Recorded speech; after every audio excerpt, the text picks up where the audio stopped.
যে জুবিনে কৈছিল মই ৰজা। এতিয়া মই দেখা পাইছোঁ যে আচলতে বেলেগলৈ জুবিন ৰোৱা নাই। যিখিনি দোষী জুবিনে শাস্তি নিজেই দি থৈ গৈছে। তেওঁ মৃত্যুৱে সেইসকল লোকক এনেকুৱা এটা অৱস্থালৈ নমাই আনিছে যে বেলেগকৈ আচলতে তেওঁলোকক শাস্তি দিবলগীয়া কিবা আছে বুলি মই নাভাবোঁ। কাৰণ যি শ্যামকানু মহন্ত যেনেকুৱা এটা স্তৰত আছিল, যেনেকুৱা ধৰণে তেওঁ লাহবিলাহৰ জীৱন পাৰ কৰিছিল, সিদ্ধাৰ্থতে যিটো লাহবিলাহৰ জীৱন পালন কৰিছিল, শেখৰে আজি জুবিনৰ সংগ লৈ ইমান এটা বিত্ৰয় কৰিলে। আৰু সেই শাস্তি কিন্তু জুবিনে ইতিমধ্যে নিজে দি থৈ গৈছে যে সিহঁতক অসমৰ মানুহৰ আগত কোনোদিনে ওলাব নোৱাৰা কৰি থৈ গৈছে। তাতকৈ ডাঙৰ কথা আৰু একো হ'ব নোৱাৰে। আমাৰ জাতিটোৰ কাৰণেই মংগল, নহ'লে সঁচাই বাহৰুল ইছলামে ইতিমধ্যে কৈছিলে যে জাতিটো আমাৰ ভাগি পৰিছে, নহ'লে এই গতিকে আমি আৰু এটা কথা মই কওঁ, আচলতে জুবিন এনেকুৱা এটা মানুহ মই বহু বছৰৰ পৰা পাইছোঁ। মই 88ৰ পৰা জুবিনক লগ পাইছোঁ। মোৰ কলেজৰ জুনিয়ৰ আছিল জুবিন, জেবিত। আমি লাষ্ট ইয়েৰত থাকোঁতে তাহাঁতি সোমাইছে, পবিত্ৰ মাৰ্ঘেৰিটা জুবিনহঁত সোমাইছিল।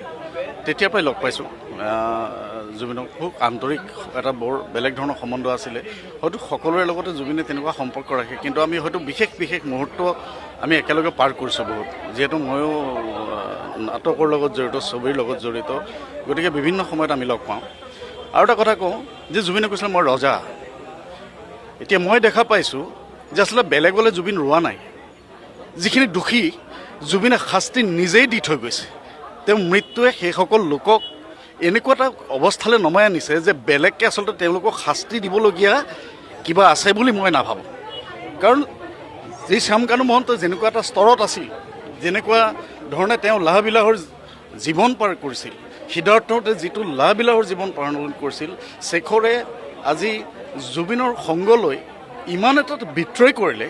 আৰু সেই শাস্তি কিন্তু জুবিনে ইতিমধ্যে নিজে দি থৈ গৈছে যে সিহঁতক অসমৰ মানুহৰ আগত কোনোদিনে ওলাব নোৱাৰা কৰি থৈ গৈছে। তাতকৈ ডাঙৰ কথা আৰু একো হ'ব নোৱাৰে মই ভাবোঁ। কিন্তু তথাপি আমাৰ ন্যায়পালিকা আছে, ন্যায়পালিকা এটা জাষ্টিছ আমাক দিব লাগিব। সেইটো সমগ্ৰ অসমবাসীৰ বাবে এটা অতি আনন্দৰ কথা হ'ব যে জুবিনে ন্যায়পালিকাৰ পৰা এটা জাষ্টিছ পাইছে। কিন্তু ইতিমধ্যে কিন্তু জুবিনে সেই শাস্তি দি থৈ গৈছে তেওঁলোকক। মই ইয়াকে কৈছোঁ, ধন্যবাদ। যে জুবিনে কৈছিল মই ৰজা। এতিয়া মই দেখা পাইছোঁ যে আচলতে বেলেগলৈ জুবিন ৰোৱা নাই। যিখিনি দোষী জুবিনে শাস্তি নিজেই দি থৈ গৈছে। তেওঁ মৃত্যুৱে সেইসকল লোকক এনেকুৱা এটা অৱস্থালৈ নমাই আনিছে যে বেলেগকৈ আচলতে তেওঁলোকক শাস্তি দিবলগীয়া কিবা আছে বুলি মই নাভাবোঁ।